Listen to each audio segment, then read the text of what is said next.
Hi అండి, నమస్తే. Welcome back to our channel cook with SravS. ఇవాళ మనం చూడబోయే రెసిపీ వచ్చేసరికి ఎంతో tasty and healthy instant multi floor dosa అండి. ఈ దోశ అనేది చాలా సాఫ్ట్గా ఉంటుంది, అలాగే అప్పటికప్పుడు చేసేసుకోవచ్చు. దీనికోసం ఎలాంటి పప్పు నానబెట్టాల్సిన అవసరం లేదు, పిండి రుబ్బాల్సిన అవసరం కూడా లేదు.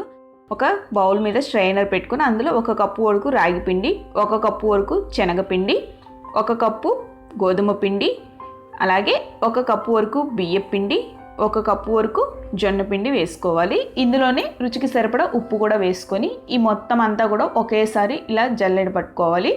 మనం వేసిన అన్ని రకాల పౌడర్స్ అన్నీ కూడా ఈవెన్గా మిక్స్ అవుతాయి అన్నమాట.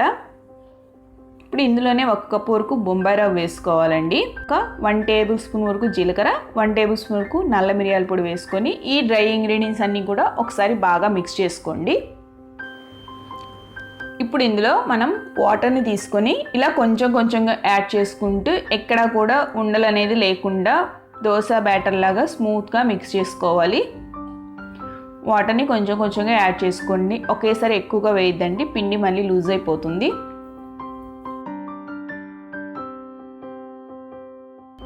మీ దగ్గర కనుక ఇలాంటి విస్కర్ ఉంటే దీంతో మిక్స్ చేసుకోండి. దీనివల్ల ఏంటంటే ఎక్కడా కూడా లంప్స్ అనేది లేకుండా పిండి అనేది నీట్గా స్మూత్గా వస్తుందన్నమాట. చూసారు కదండి, మనకి దోశ బ్యాటర్ కన్సిస్టెన్సీ అనేది ఇలా కొంచెం పలచగా ఉండాలన్నమాట, మరీ మందంగా ఉండకూడదు, అలాగని మరీ పలచగా ఉండకూడదు. ఇప్పుడు దీన్ని ఒక 10 నిమిషాల పాటు పక్కన పెట్టేసేయండి. 10 నిమిషాల తర్వాత మూత తీసి ఒకసారి బాగా మిక్స్ చేసుకోండి. ఇప్పుడు ఇందులో ఒక 1 టీ స్పూన్ వరకు చక్కెర వేయాలి. చక్కెర వేయటం వెళ్ళిందంటే దోశకి మంచి కలర్ వస్తాయి అన్నమాట. ఇప్పుడు ఫైనల్గా ఒక 1 కప్పు వరకు మైదా పిండి వేసుకోవాలి. మైదా కూడా వేయడం వల్ల ఏంటంటే దోశ అనేది బాగా సాఫ్ట్గా వస్తాయి. మైదా కూడా వేసిన తర్వాత ఎక్కడ కూడా లంప్స్ లేకుండా బాగా మిక్స్ చేసుకొని పక్కన పెట్టేసుకోండి. దోశ పెనం వేడి చేసుకొని దోశ పెనం బాగా హీట్ అయిన తర్వాత అందులో కొంచెం వాటర్ చల్లుకోండి. దానివల్ల ఏంటంటే పెనం మీద వేడి అనేది ఈవెన్గా ఉంటుందన్నమాట. ఇందులోనే మనం తీసుకున్న దోశ బ్యాటర్ని ఒక 1.5 స్పూన్ వేసుకొని ఇలా లైట్గా స్ప్రెడ్ చేసుకోవాలి. ఈ దోశని మనం మీడియం ఫ్లేమ్లోనే కుక్ చేసుకోవాలండి. ఇందులో కొంచెం ఆయిల్ వేసుకొని ఒక 1/2 టీ స్పూన్ వేసుకుంటే సరిపోతుంది. ఈ దోశకి ఆయిల్ ఎక్కువగా పట్టదండి. మూత పెట్టకుండా ఇలా మీడియం ఫ్లేమ్లోనే కుక్ చేసుకోవాలి. 2 వైపులా కూడా ఇలా బాగా కుక్ చేసుకోవాలండి.